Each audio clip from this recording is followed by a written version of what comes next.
Éternel notre Père, nous voulons te rendre toute la gloire. Nous te disons merci pour cette opportunité que tu nous donnes de parler à ton peuple. Ce soir, à travers cette émission, nous voulons parler à ton peuple en général, mais nous voulons parler en particulier à tous ces hommes et à toutes ces femmes d'affaires et à toutes ces personnes qui sont sur le point ou qui aspirent, Seigneur des armées, à se lancer dans les affaires. À la lumière de ta parole, nous voulons leur apporter l'instruction, nous voulons leur apporter la connaissance, afin qu'ils puissent s'engager et persévérer dans cette voie selon l'éclairage de ton esprit. Je prie qu'à travers cette émission, tu viennes faire de nous les dispensateurs fidèles et bien disposés de la connaissance que tu véhicules à ton peuple.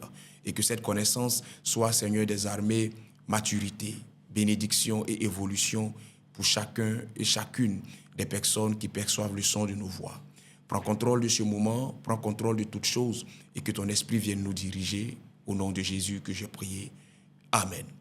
Je vous salue tous dans le nom puissant de Jésus-Christ, très chers membres du temps des paroliers, vous qui suivez cette émission, vous qui nous faites l'honneur de nous suivre depuis la Côte d'Ivoire et même au-delà.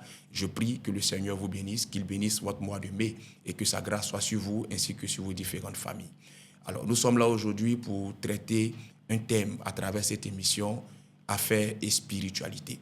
Mais comme je le dis toujours, notre référent par excellence, c'est la Bible. Nous pouvons parler en citant des versets, mais il est toujours bon de parler en ouvrant nos Bibles afin que vous puissiez vous rassurer de la véracité de ce que nous sommes en train de dire. Alors, texte mis dans son contexte, nous allons dans la parole de Dieu, 1 Roi, le chapitre 10, versets 22 à 23. Qu'est-ce que la Bible déclare?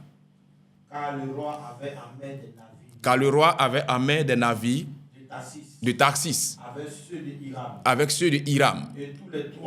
Et tous les 3 ans, arrivaient les navires de Tarsis, apportant de l'or et de l'argent, de l'ivoire, des singes et des paons. Le roi Salomon fut plus grand que tous les rois de la terre, par la richesse et par la sagesse. Amen.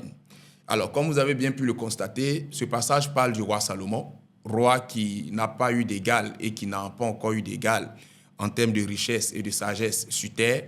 La Bible déclare que Salomon était roi. Salomon aurait pu se contenter de sa fonction royale parce que, étant roi, il avait certainement tout à sa disposition. Mais la Bible nous mentionne dans ce passage que nous venons de lire que Salomon avait des affaires. Salomon menait des activités. Pourquoi? Parce que Salomon, au-delà du fait qu'il avait tout à sa disposition, a compris qu'il était important pour l'homme qu'il était de se lancer dans les affaires.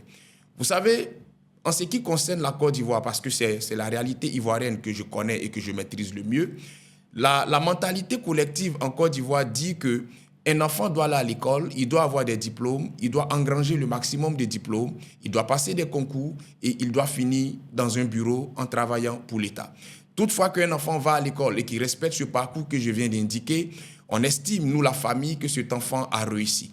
Ce n'est pas mauvais de travailler au compte de l'État. Ce n'est pas mauvais de travailler dans un bureau, comme on le dit communément. Mais lorsque vous travaillez dans un bureau, ce travail dans le bureau vous donnera un salaire. C'est une erreur de penser que le salaire que ce travail étatique vous donnera sera capable de vous rendre prospère ou sera capable de vous rendre millionnaire. Ce salaire-là vous permettra juste de vivre ou de survivre. Ce salaire-là vous permettra juste de joindre les deux bouts. Mais ce qui vous permettra de prospérer, c'est le fait que vous soyez capable d'investir ce salaire selon un éclairage du Saint-Esprit afin de faire des investissements gagnants, des investissements rentables. C'est une chose de prier et c'est une très bonne chose de prier et de jeûner. Mais lorsque vous finissez de prier et de jeûner, ne restez pas les bras croisés attendant une prospérité illusoire. Lorsque vous finissez de jeûner et de prier, mettez-vous sur le terrain, entreprenez quelque chose selon l'orientation de l'Esprit afin que Dieu puisse vous bénir et que vous puissiez à partir de ce moment expérimenter la prospérité et la bénédiction qui viennent de Dieu. Parce que la volonté de Dieu n'est pas que vous soyez dans le manque. La volonté de Dieu n'est pas que vous soyez réduit à un salaire de misère. La volonté de Dieu est que vous puissiez gagner le royaume des cieux d'un côté, mais en même temps jouir d'une vie épanouie sur terre. Et pour jouir de cette vie épanouie sur terre, l'un des seuls moyens que vous avez, c'est de faire les affaires selon l'orientation du Seigneur. Alléluia. Sachez qu'à travers la prière et le jeûne, le Seigneur vous a déjà spirituellement libéré la bénédiction. Parce qu'en vérité, le jeûne et la prière vous mettent dans la disposition de la bénédiction. Mais ces choses-là, sur le plan physique, ne peuvent pas matérialiser cette bénédiction-là. En d'autres termes, le jeûne et la prière créent les dispositions spirituelles de la bénédiction. Et il n'y a que le fait que vous entreprenez, le fait que vous posez des actions éclairées dans le physique qui appellent à l'existence cette bénédiction spirituelle. Nous allons lire Deutéronome 28, verset 8, pour que vous puissiez mieux comprendre ce que je suis en train de dire. L'Éternel ordonnera la bénédiction d'être avec toi. L'Éternel ordonnera à la bénédiction d'être avec toi. Dans tes greniers. Dans tes greniers. Dans toutes tes entreprises. Dans toutes tes entreprises. Il te bénira. Il te bénira. Dans le pays que l'Éternel. Dans le pays que l'Éternel. Ton Dieu. Te donne. Alléluia. Et donc, comme je disais tout à l'heure, le fait de jeûner, de prier et de se sanctifier et autres, vous libère la bénédiction sur le plan spirituel. En d'autres termes, ces choses-là vous mettent dans les conditions spirituelles de la bénédiction. Et ce qui vous met maintenant dans les conditions physiques de la bénédiction, c'est le fait que vous entreprenez quelque chose. La Bible déclare que l'Éternel a ordonné la bénédiction de vous suivre dans vos entreprises. Dès cet instant, vous serez emmené, ou l'un des moyens qui s'offrira à vous, c'est de faire les affaires. Alors, sur le plan physique, faire des affaires, c'est échanger ses services contre une rémunération de qualité, ou c'est échanger des services de qualité contre une rémunération. Alors, quand nous regardons d'abord la définition, elle a été très claire. Premièrement, c'est échanger ses services de qualité. Vous savez, lorsque vous vous engagez dans les affaires, en tant que personne en général et en tant qu'enfant de Dieu en particulier, ne vous engagez pas dans des affaires en ayant une vision médiocre, voire nulle de la qualité. Soyez engagés dans les affaires en mettant un point d'honneur sur la qualité. La qualité n'est pas forcément une question de moyens dans les affaires. La qualité est une question de volonté et de vision. Vous savez, parfois j'entends certains chrétiens s'offusquer ou se frustrer de voir leurs frères en Christ, leurs sœurs en Christ, leurs proches aller vers d'autres personnes, s'orienter vers d'autres secteurs d'activité ou s'orienter vers d'autres entreprises pendant qu'eux-mêmes, ils vendent ces choses-là que ces frères ou sœurs en Christ en question vont chercher dans d'autres entreprises. Mais en vérité, soyons honnêtes. Vous savez, nous sommes dans un monde qui évolue à la vitesse grand V et l'homme dans sa généralité aspire au meilleur. Parfois, ces personnes-là se détournent de vous au profit de d'autres entreprises, pas parce qu'elles n'ont pas envie d'acheter chez vous, pas parce qu'elles n'ont pas envie de s'approprier vos services, mais parce que quelque part, il y a une médiocrité qui ne dit pas son nom dans vos services. Apprenez à donner de la qualité, apprenez à faire de la qualité. Quand vous allez faire de la qualité, vous allez constater que ces personnes-là reviendront vers vous. Et vous allez constater que même quand ces personnes ne vous aimeront pas, elles seront obligées de composer avec vous parce que vous faites de la qualité. Alléluia. Le deuxième aspect de la définition des affaires parle de rémunération. Quand on parle de rémunération, on parle de gain. Parce que la définition dit faire des affaires, c'est échanger ses services de qualité contre une rémunération ou contre un gain. Vous savez, très cher pasteur, très cher maman pasteur, très chers frères et sœurs en Christ, très chers parents et amis, lorsqu'une personne s'engage dans les affaires, lorsqu'un proche à vous, lorsqu'un fils spirituel à vous, lorsqu'un fidèle à vous s'engage dans les affaires, cette personne attend en retour que ces affaires-là progressent, que ces affaires-là évoluent. Il n'est pas bienséant de votre part en tant que pasteur, il n'est pas bienséant de votre part en tant que maman pasteur ou frère en Christ, de venir voir cette personne, prendre ses articles et lui dire « sois béni ». Vous savez, « sois béni » n'est pas une monnaie d'échange. « Sois béni » n'est pas une monnaie d'échange en Afrique et elle n'est pas une monnaie d'échange en Europe, encore moins en Asie ou en Amérique. « Sois béni » est une bénédiction, oui, que nous donnons à quelqu'un.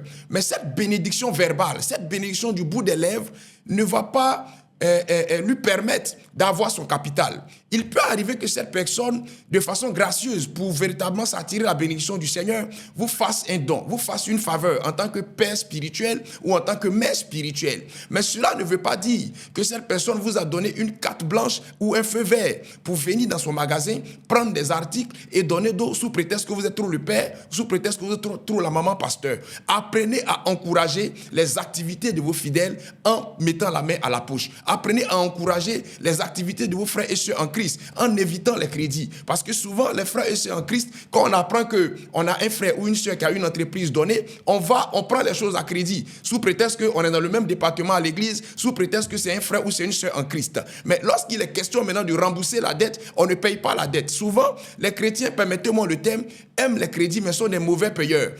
Et on est toujours prêt à dire Jésus a tout payé à la croix. Jésus a tout payé à la croix, mais Jésus n'a pas dit de ne pas payer vos dettes. Lorsque vous contractez des dettes, ayez l'élégance et l'honnêteté de rembourser ces dettes sans faire de vagues, sans faire d'histoire. Donc quand le frère investit dans une activité, quand il va chercher des marchandises en Turquie, quand il va chercher des marchandises au-delà des frontières ivoiriennes, il ne dit pas sois béni pour qu'on lui donne ces marchandises-là. Il ne dit pas alléluia pour qu'on lui donne les marchandises. Il donne de l'argent, il débourse d'énormes sommes. Il est tracassé par beaucoup de choses en cours de route qui lui permettent d'avoir ces marchandises-là. Vous, en retour, en tant que père spirituel, vous, en retour, en tant que frère ou sœur en Christ, apprenez à encourager cette personne en évitant les soins bénis pléthoriques, en évitant aussi l'endettement qui ne lui permettra pas de rentrer dans ses fonds. Et de l'autre côté, quand cette personne vous fait la faveur de baisser les prix, vous fait des prix parce qu'elle vous connaît, vous fait un prix parce que vous êtes le père spirituel, vous fait un prix parce que vous êtes un frère ou une sœur en Christ, ne commettez pas l'erreur d'aller divulguer ça aux autres clients. Parce que lorsque vous lui envoyez d'autres clients,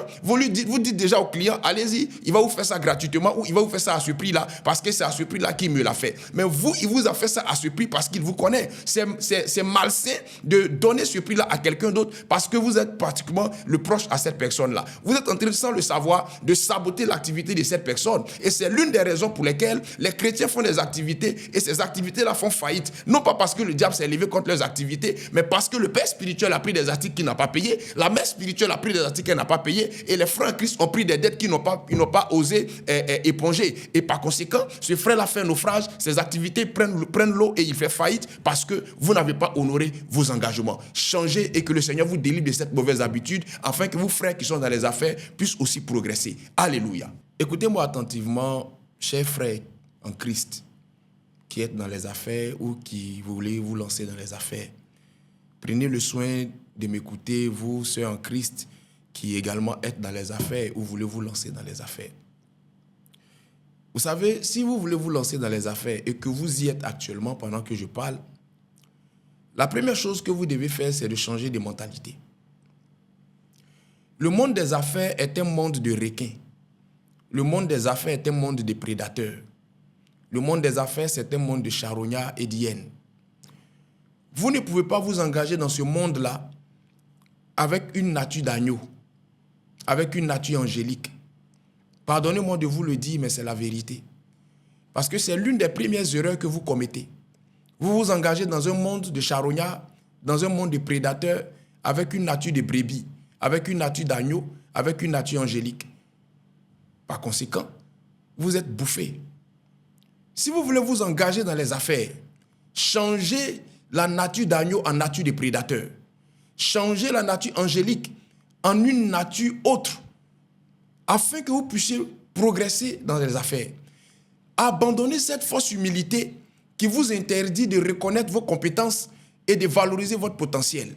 Le monde des affaires, c'est le monde de la ténacité.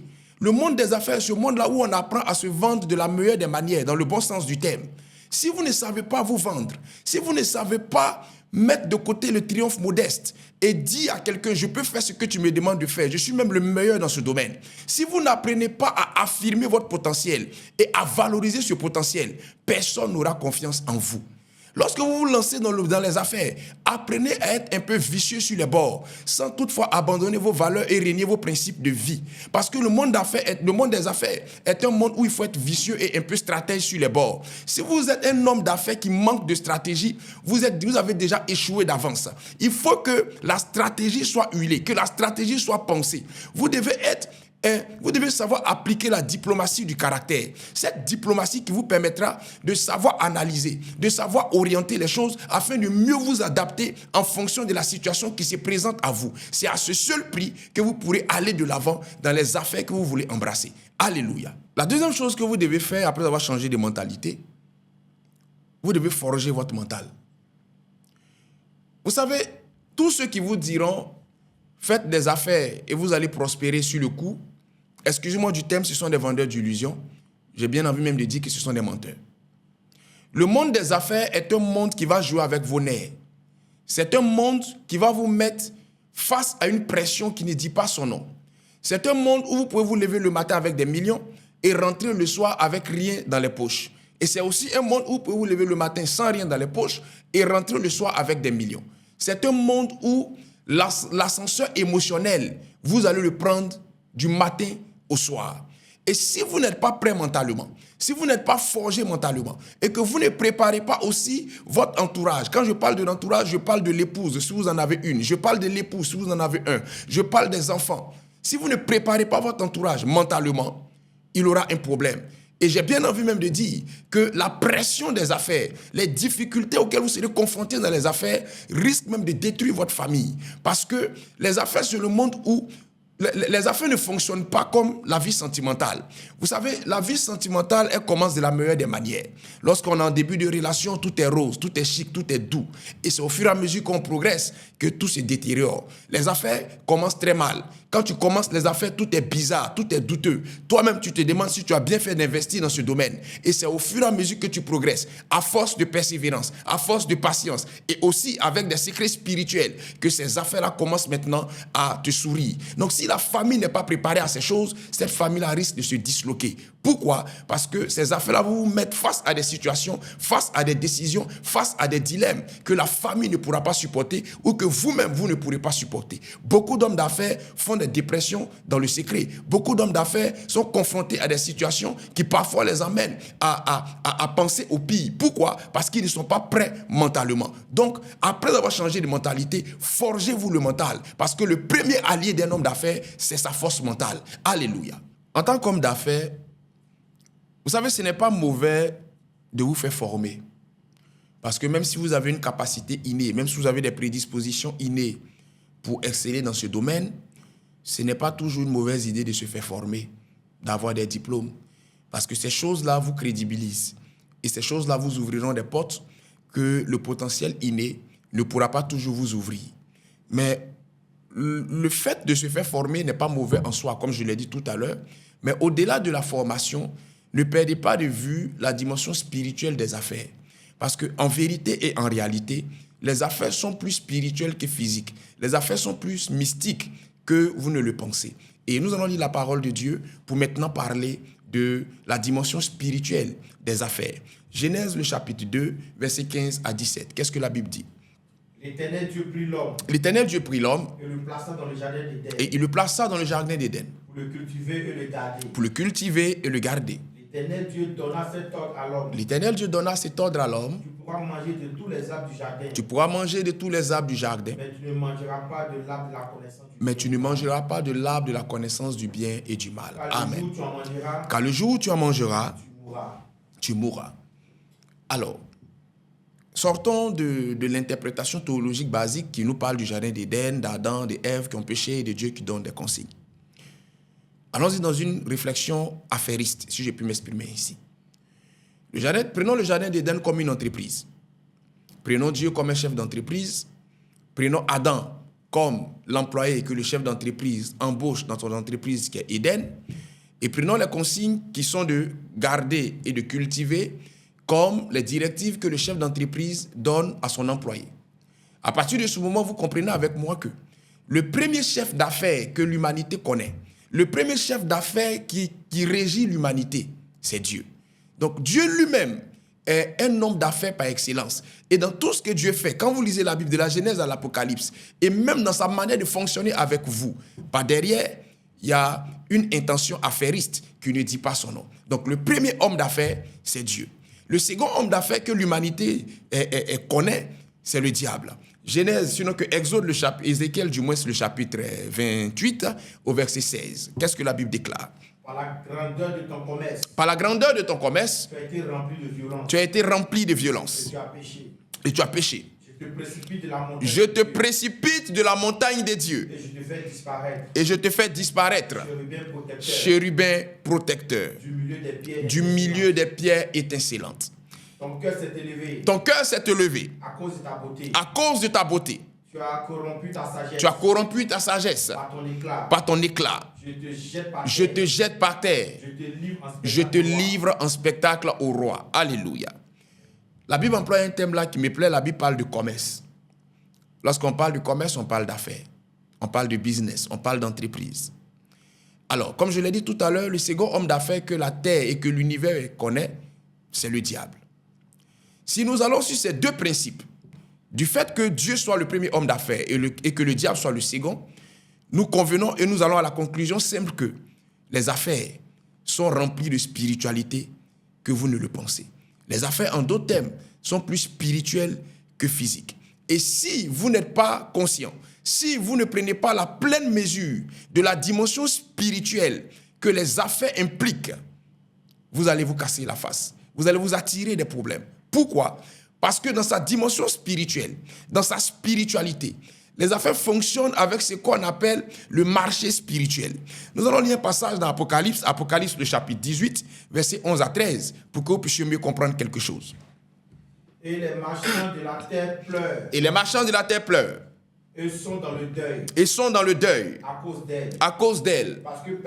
Parce que personne n'achète plus leur cargaison. Personne n'achète plus leur cargaison.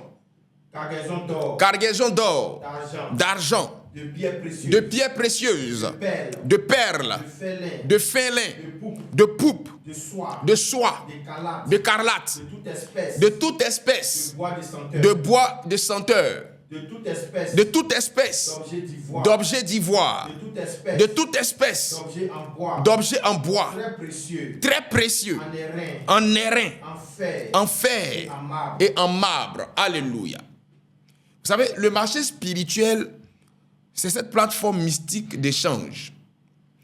Dieu utilise le marché spirituel pour agir en faveur des hommes d'affaires, mais le diable et des personnes aussi mal intentionnées utilisent le marché spirituel pour nuire à leurs semblables dans le domaine des affaires.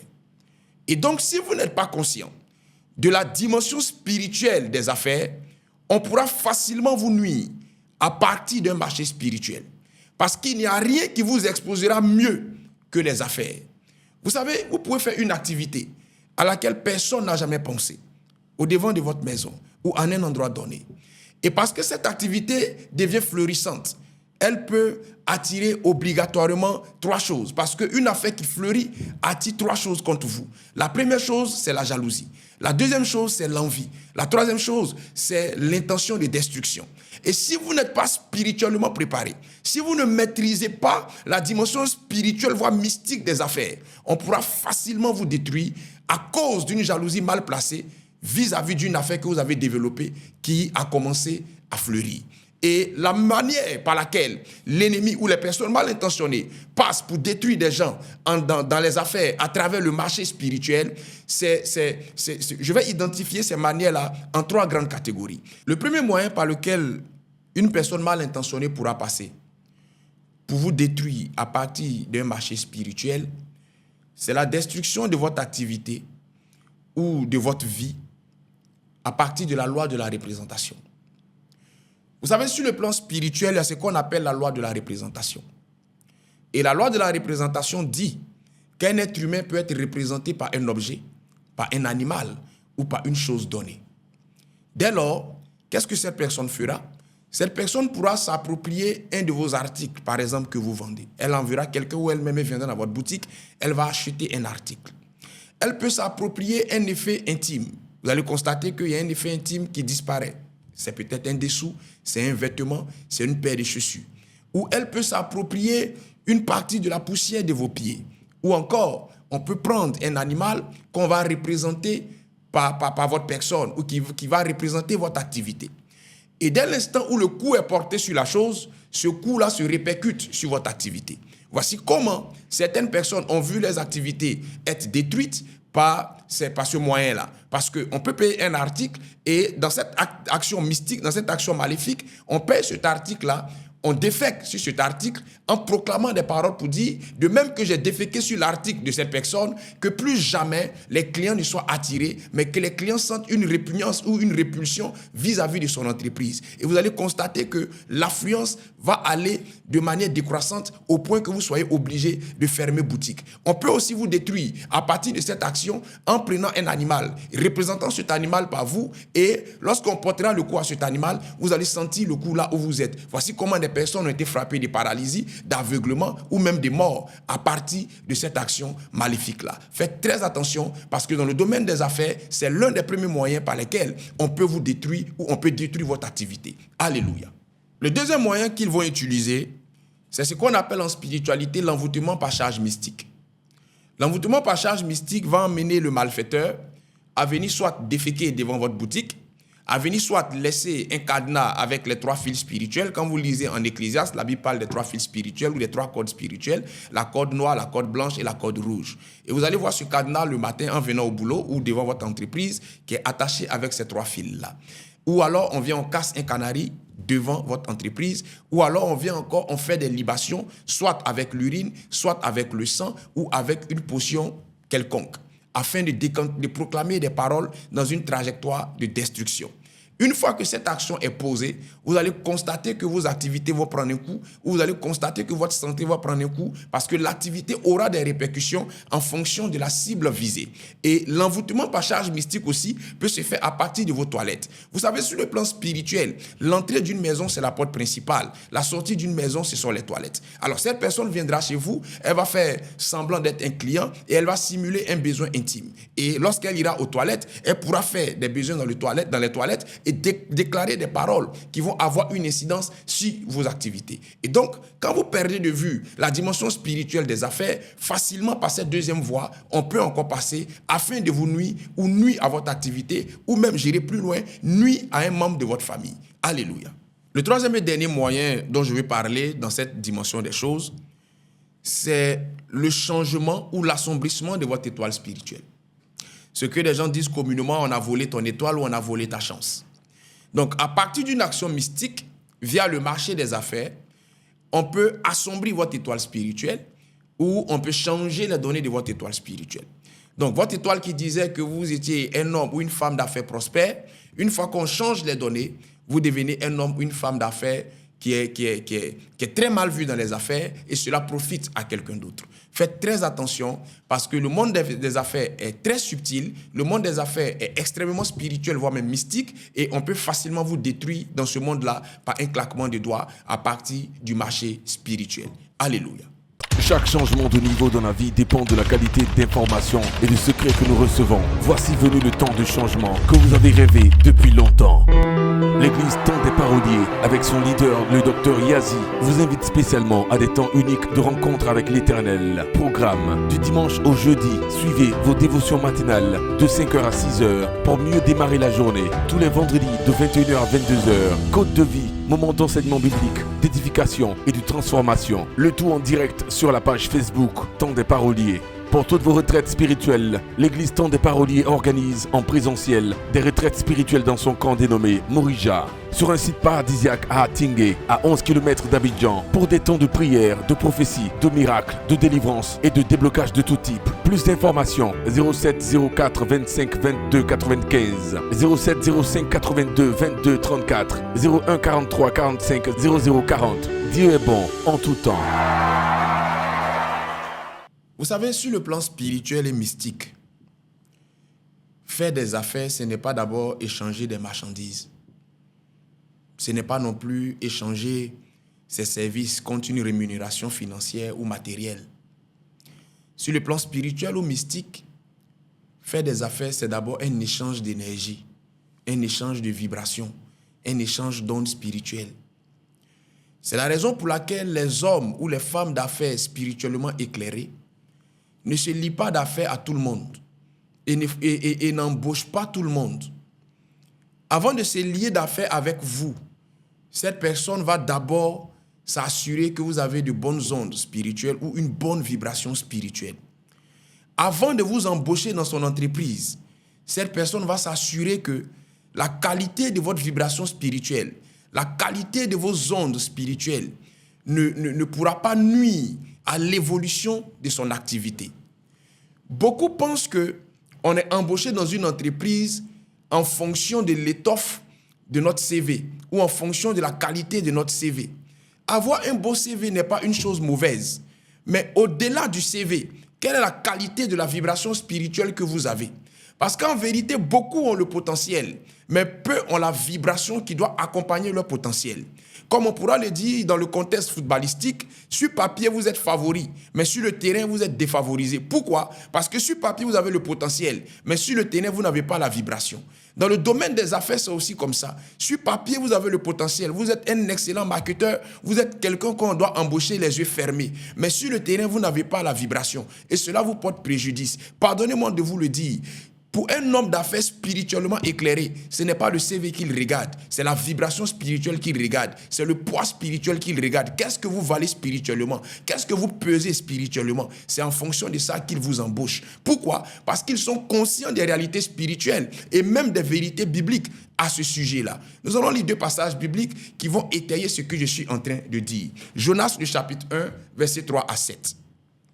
Et Jonas se levait pour s'enfuir à Tarsis. Et Jonas se levait pour s'enfuir à Tarsis. Loin de la face de l'Éternel. Loin de la face de l'Éternel. Il descendit à Jaffo. Il descendit à Jaffo. Et il trouva un navire. Et il trouva un bateau qui allait à Tarsis. Il paya le prix du transport. Il paya le prix du transport. Et s'embarqua pour aller Il monta dans le bateau avec les passagers à Tarsis, loin de la face de Dieu. Mais l'Éternel fit souffler sur la mer un vent impétueux. Et le vent se leva sur la mer. Et la tempête se leva également. Le navire menaçait de faire naufrage. Le navire a commencé à tanguer. Les mariniers eurent peur. Ils imploraient chacun les dieux. Ils jetaient dans la mer les objets qui étaient sur le navire afin de le rendre plus léger. Jonas descendit au fond du bateau. Il se coucha et il s'endormit profondément. Le pilote s'approcha de lui et lui dit: pourquoi tu dors? Lève-toi et invoque ton Dieu.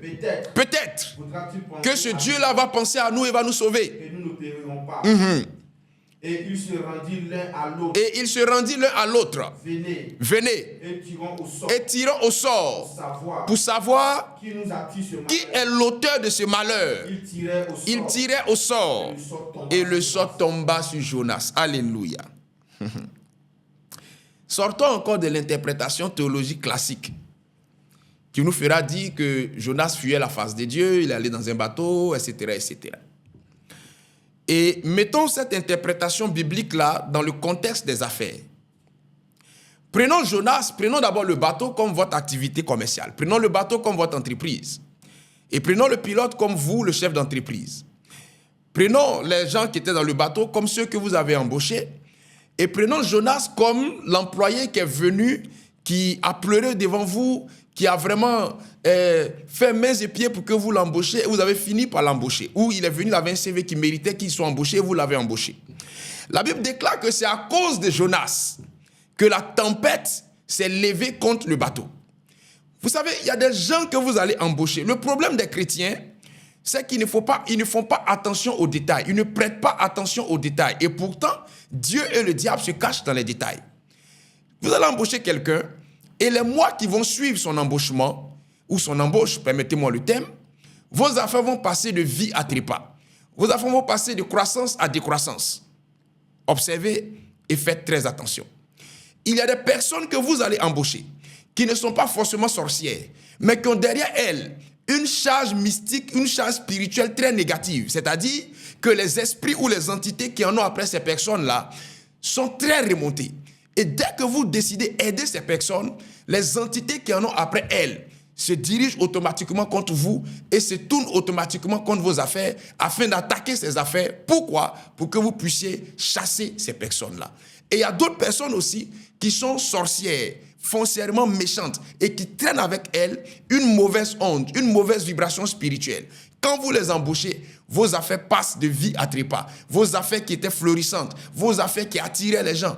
Dès l'instant où vous embauchez ces personnes, tous les partenaires s'en vont, tous les clients ne viennent plus et les choses commencent à dégringoler. Pourquoi? Parce qu'il y a un Jonas dans vos affaires. Faites très attention à qui vous embauchez. C'est la raison pour laquelle, je le répète et je le dis encore, les hommes d'affaires, les femmes d'affaires spirituellement éclairés n'embauchent personne sans d'abord consulter le Seigneur, surtout à des postes stratégiques. Pourquoi? Parce que consultant Dieu, ces personnes-là pourront savoir qui est cette personne que je vais embaucher et est-ce qu'elle pourra profiter à mes affaires ou non. Ceux qui ne sont pas éclairés ou qui sont éclairés selon les conditions du diable vont et ils font des consultations fétichistes, des consultations occultes pour savoir qui vous êtes. Et ceux qui sont spirituellement élevés, à partir d'une poignée de main, à partir d'un contact visuel ou à partir d'un contact vocal, peuvent déjà savoir quelle est la teneur de la vibration spirituelle que vous transportez avec vous. Dès lors, ces personnes peuvent vous dire oui ou non. Travaillez efficacement sur votre vibration au-delà de vos CV. Cela vous rendra beaucoup de services. Alléluia. Mais il n'y a pas que la vibration négative qui peut nuire en affaires ou qui peut agir en affaires. Il y a aussi la vibration positive qui peut aussi travailler en votre faveur dans les affaires. Genèse, le chapitre 39, versets 4 à 5. Joseph trouva grâce aux yeux de son maître. Joseph trouva grâce aux yeux de son maître. Qu'il employa à son service. Qu'il embaucha à son service. L'établit sur sa maison. Et son maître établit Joseph sur sa maison. Et lui confia tout ce qu'il possédait. Et il lui confia tout ce qu'il possédait. Dès que Potiphar eut établi Joseph sur ses affaires, sur sa maison et sur tout ce qu'il possédait, l'Éternel bénit la maison de Potiphar à cause de Joseph. La bénédiction de l'Éternel et la bénédiction de l'Éternel fut sur toutes les affaires de Potiphar, soit à la maison, soit au champ, à cause de Joseph. Alléluia. J'aime ce passage parce qu'il est très clair. Vous voyez donc, Potiphar embauche Joseph, qui a avec lui de bonnes ondes, qui a avec lui une bonne vibration spirituelle. Et la Bible dit noir sur blanc, à cause de la présence de Joseph dans l'entreprise de Potiphar, à cause du fait que Joseph gérait les affaires de Potiphar, l'Éternel fit prospérer ses affaires. Frère, comme je l'ai dit tout à l'heure et je le répète, une chose est d'avoir un bon CV, une chose est d'avoir la compétence et une autre chose est d'avoir la vibration qui accompagne la qualité de ton CV ou la qualité de ta compétence. Travaille sur ta vibration. Si ta vibration spirituelle est bonne, ta simple présence dans une entreprise suffira pour que cette entreprise aille de l'avant.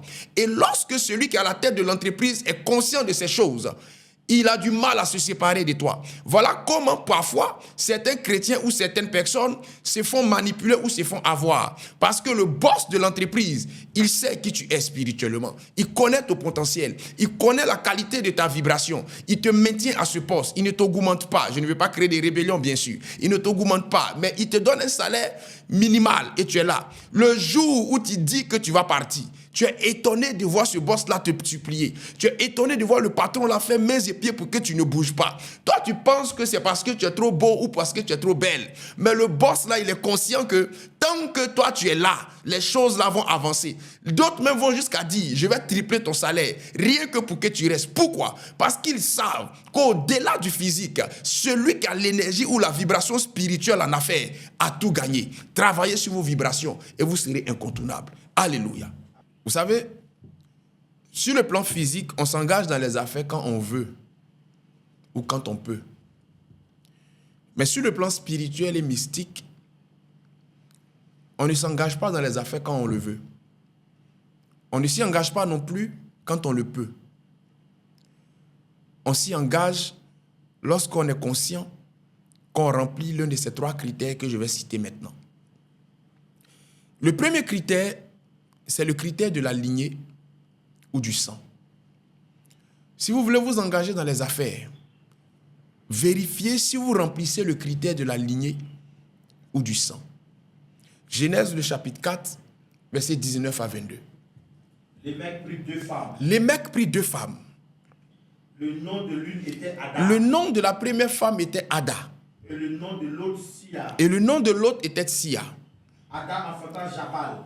Ada enfantant Jabal. Il fut le père de ceux qui habitent. Et Jabal fut le père de ceux qui habitent sous des tentes. Et près des troupeaux. Le nom de son frère était Jubal. Le nom du frère de Jabal était Jubal. Il fut le père de tous ceux qui jouent à la harpe. Il fut le père de tous ceux qui jouent à la harpe, de tous les musiciens. Verset 22. Sia, de son côté, enfanta Tubal. Caïn. C'est lui qui fut le père de tous les forgerons. Qui forgeait tous les instruments d'airain et de fer. C'est ça. La sœur de Tubal, Caïn était Naama. Amen. Ce passage-là montre le principe de la lignée ou du sang sur le plan spirituel. Vous savez, il y a des familles dans certaines contrées qui sont des familles de forgerons. Si tu veux travailler dans le bureau, il faut avoir le plus grand costume. Mais tu as dans ton sang un sang de forgeron. Et quand on te met sur le fer, il n'y a pas ton pareil. Il y a des familles qui sont issues, c'est-à-dire qui ont une lignée artistique, musicienne.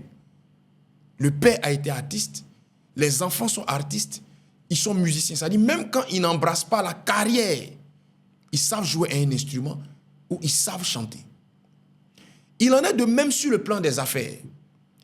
Vous savez, ne vous lancez pas dans des affaires parce qu'on vous a dit que c'est le business du moment. Avec 500 000 ou 4 millions, vous pouvez vous lancer. Et vous aussi, dès que vous avez vos 500 000 ou vos 4 millions, vous vous lancez pieds et poings liés, vous vous jetez dans cette affaire-là. Vous allez échouer.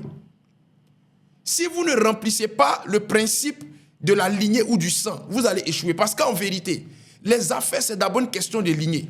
Est-ce que dans votre lignée, on est fait pour réussir dans les affaires? Les affaires, c'est d'abord une question de sang. Est-ce que dans votre sang, il y a la réussite dans les affaires? Souvent, dans votre lignée, il n'y a pas homme d'affaires. Dans votre sang, il n'y a pas affaire. Mais vous voulez faire affaire. Vous faites, ça tombe. Vous faites, ça échoue. Vous faites, ça échoue. Vous accusez le diable et les démons. Souvent, ils n'ont rien à voir avec votre échec dans les affaires. En vérité, c'est parce que vous n'êtes pas tout simplement fait pour ça. Donc, à partir d'une consultation spirituelle, via un prophète qui a la capacité de voir dans l'invisible et de consulter dans le monde spirituel, on pourra vous dire si vous êtes d'une lignée d'hommes d'affaires ou si par le sang, vous êtes connecté à des affaires. Ou même à partir d'une observation. Quand vous regardez dans votre famille, vous prenez des renseignements. Parce qu'il y a la révélation et il y a l'information. L'information vient de l'observation. À partir d'une observation ou d'un renseignement bien pris dans la famille, on pourra vous dire si dans la famille, il y a des affaires ou pas. Souvent même, quand vous êtes issu d'une lignée d'affaires où vous avez dans le sang les affaires, depuis même les bancs, vous êtes à l'école primaire déjà, vous commencez à faire du commerce et les choses marchent. Pourquoi? Parce que vous avez ça dans le sang, vous avez ça dans votre lignée. Et souvent, quand vous faites des affaires, parce que vous avez ça dans le sang ou dans votre lignée, ces affaires-là évoluent au-delà de la norme. C'est que l'autre va faire et ça ne va pas bouger, vous allez faire, ça va prospérer parce que vous avez ça dans le sang. Respectez le principe du sang et de la lignée dans les affaires, ça vous évitera de faire des investissements à perte. Alléluia. Toujours dans le principe de la lignée ou du sang, à partir de ce principe-là, on peut déjà savoir quel type d'affaires est compatible avec votre étoile spirituelle. Vous savez, même quand vous êtes appelé par la lignée ou par le sang à faire des affaires, vous devez savoir précisément ou exactement quel est le type d'affaires à laquelle mon étoile spirituelle est connectée. En vérité, il y a des personnes avec lesquels les affaires qui font intervenir, par exemple, le fer, ne vont pas. Il va investir des millions, il va investir des milliards dans les affaires. Tant que ça fait intervenir le fer, cette affaire va échouer. Et ce personnage, parce qu'il n'est pas éclairé spirituellement, va avoir le sentiment qu'il n'est pas fait pour faire des affaires. Non, il est fait pour faire des affaires, sauf qu'il fait des affaires qui sont incompatibles avec son étoile spirituelle. Si ce même personnage s'est investi dans un domaine qui est compatible avec son étoile spirituelle, vous allez constater qu'il va prospérer dans ce domaine-là. Donc, le principe de la lignée et du sang fait également intervenir l'affaire qui est connectée à votre étoile spirituelle.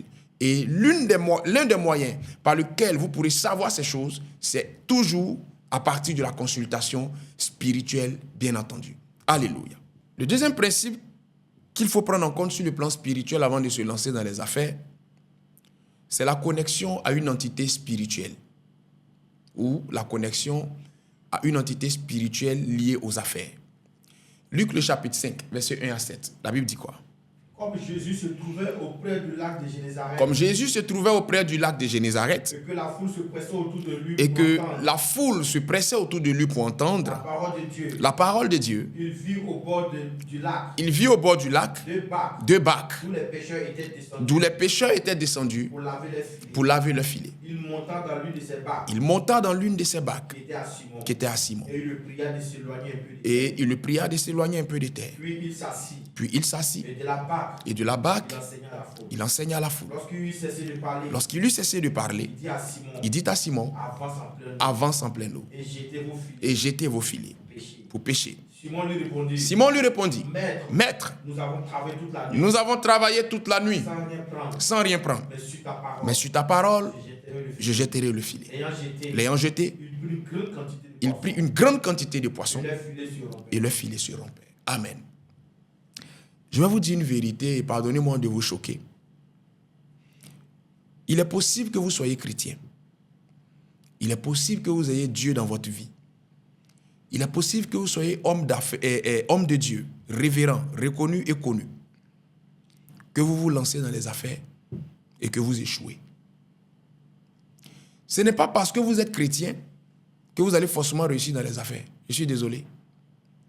Dans le passage qu'on a lu, Pierre était chrétien. Parce que si on va encore dans un contexte explicatif des choses, la barque est la symbolique de la vie. Jésus-Christ était dans la barque, qui était la vie de Pierre. Il s'éloigne de la terre, symbole du péché. Il fuit le péché. Mais il dit quoi? Toute la nuit, j'ai péché, je n'ai rien eu. Vous pouvez être chrétien, fuir le péché, vivre dans la sanctification, faire des affaires, et puis échouer. Pierre, ce n'était pas n'importe qui. Pierre, il avait le doctorat, voire même l'agrégation en pêche. Mais ce jour-là, Pierre passe toute la nuit, lui et ses compagnons, en train de pêcher. Toutes les techniques, tous les appellements de la pêche, ils ont mis ça en application. Ils n'ont rien eu. C'est lorsqu'ils ont écouté la consigne de Jésus, l'entité suprême, qu'ils ont eu gain de cause. En vérité, dans les affaires, sur le plan spirituel et mystique, c'est une affaire d'entité. Si une entité qui régit les affaires n'est pas avec vous, vous allez beau faire, rien ne se passera. Ce n'est pas toujours une affaire de position géographique de l'endroit. Parce qu'on dit non, j'ai cherché un magasin qui est en bordure de route. Non, il faut chercher un magasin qui n'est pas très loin du carrefour. C'est là que les gens viennent. Ce n'est pas une position géographique. Ce n'est pas lié à ça. Ce n'est pas une affaire de compétence. Parce que souvent, si on dit non, j'ai me fait former, j'allais dans telle école pour avoir les diplômes, pour me lancer dans les affaires. Mon frère, ce n'est pas lié à ça. La position géographique peut jouer un rôle. La compétence peut jouer un rôle. Mais si vous n'avez pas l'entité spirituelle qui régit les affaires avec vous, vous allez échouer. Du côté du diable, il y a des entités qui régissent les affaires. Et ceux qui sont de ce côté-là vont pactiser avec cette entité et s'approprient ou s'attachent ses services. Du côté de Dieu aussi, il y a des entités qui régissent les affaires. Le problème, c'est que l'Église manque de vous enseigner ces choses. Lisez la Bible.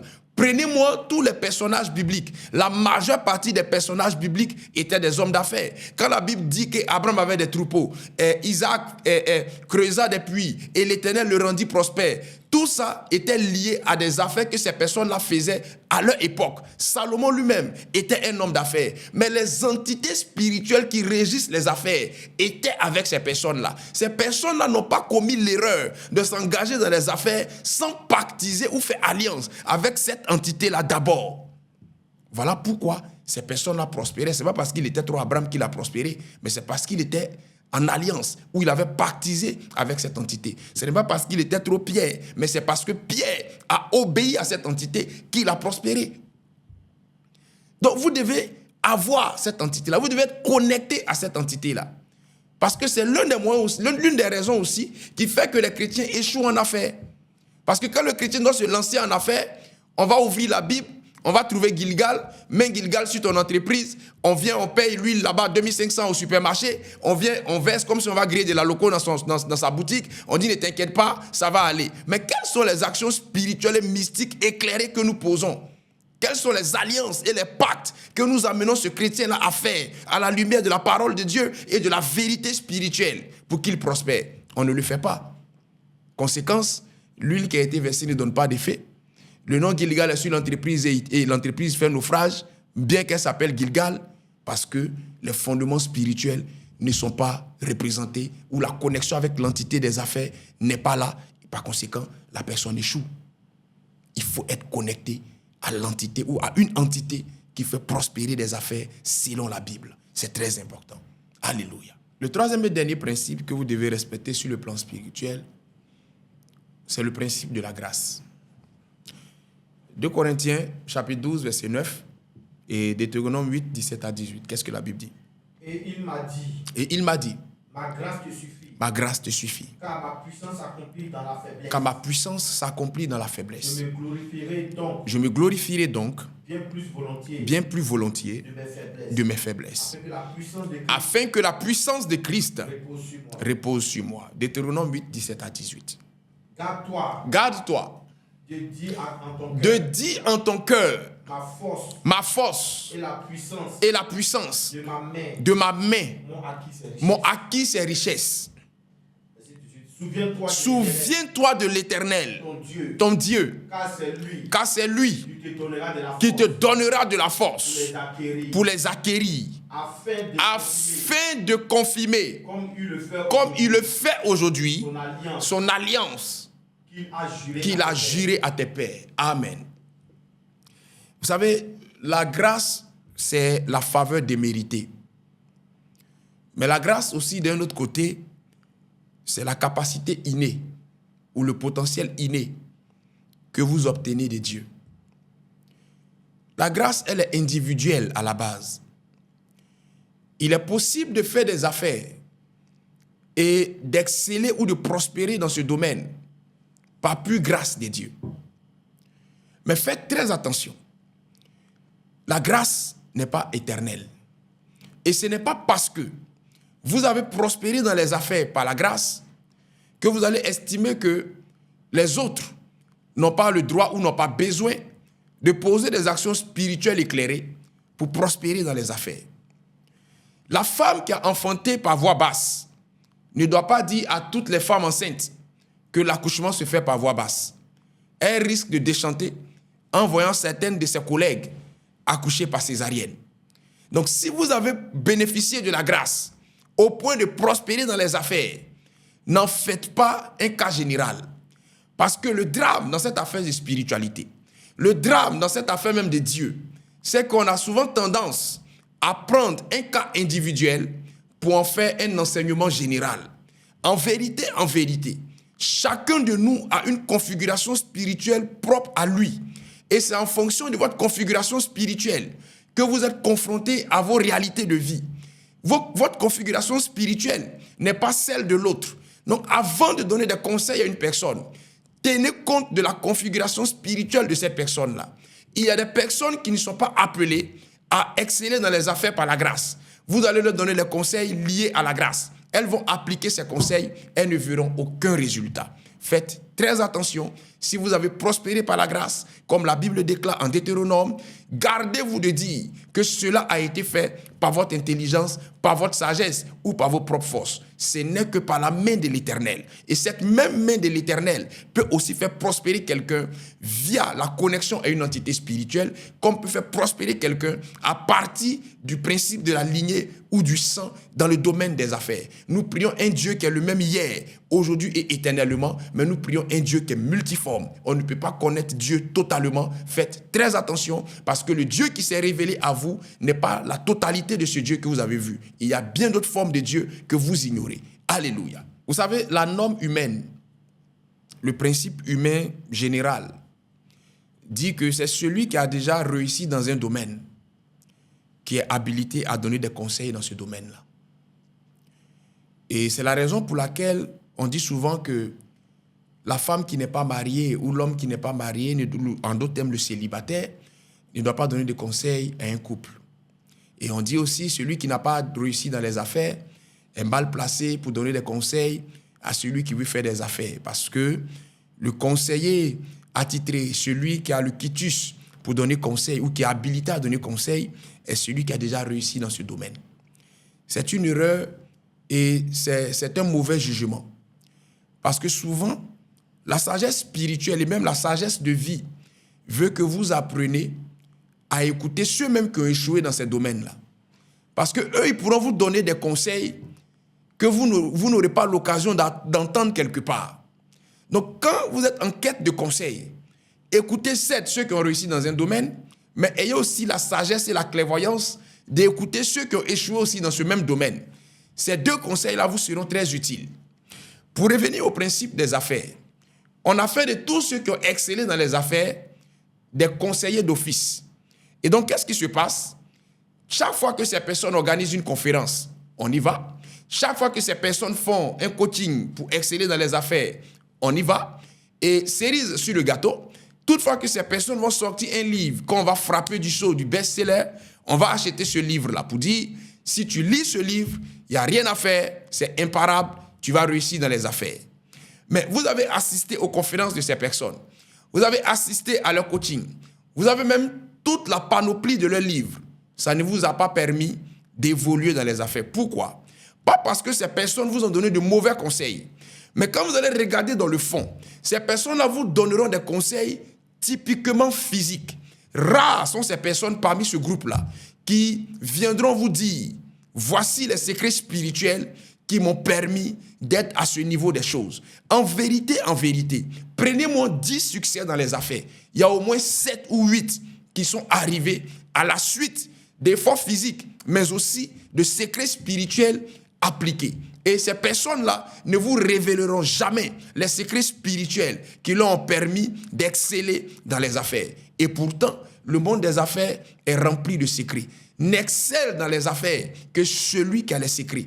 En vérité, et que personne ne vous séduise, que personne ne vous trompe. Parlons vrai, parlons franc. La vitesse de votre progression en affaires sera proportionnelle à la qualité des secrets que vous détiendrez dans le domaine des affaires. Ce soir, je vais vous révéler à la lumière de la parole de Dieu et selon la connaissance des choses spirituelles, un certain nombre de secrets qui vous permettront de progresser dans les affaires.